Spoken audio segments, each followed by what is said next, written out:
My story started in July of 2021, when my daughter Abby was diagnosed with aplastic anemia.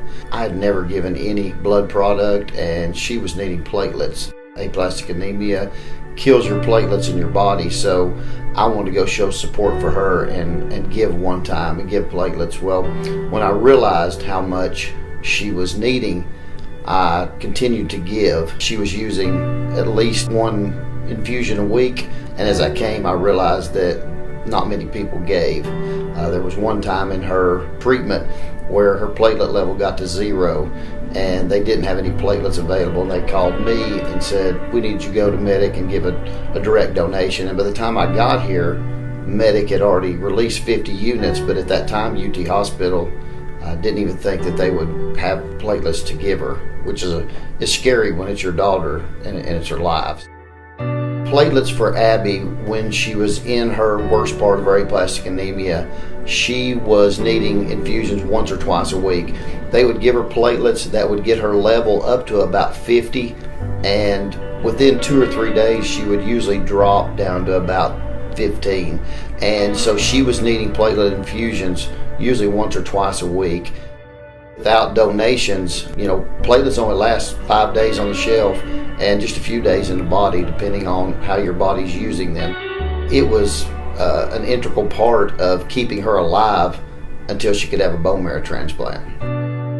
When Abby got diagnosed, she had no idea that she was even sick. She just knew she had some bruising on her legs, and her levels were at such a place that she probably wouldn't have lived through the weekend if there hadn't been platelets available. Abby's alive because someone gave before she needed them. So it's very important that we keep the shelf stocked.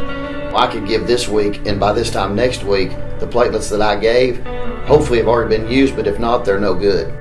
Medic makes sure that the donations are safe for the patients, and they have a great facility to do it. The staff's wonderful. I feel like Medic's like our second family now because I've spent so much time here over the last 2 years. For platelet donors, I would tell you that you are rare. There's not many platelet donors. I was not a platelet donor until I realized the need.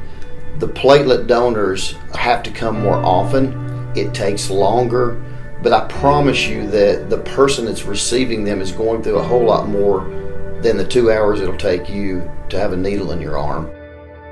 This gives them hope. This gives them a chance to fight their illness, whether it be cancer, aplastic anemia, or whatever it is they need platelets for. It gives them the chance to fight each week, but there has to be supply to give. If I had 1,000 people donate platelets this week, I need 1,000 next week.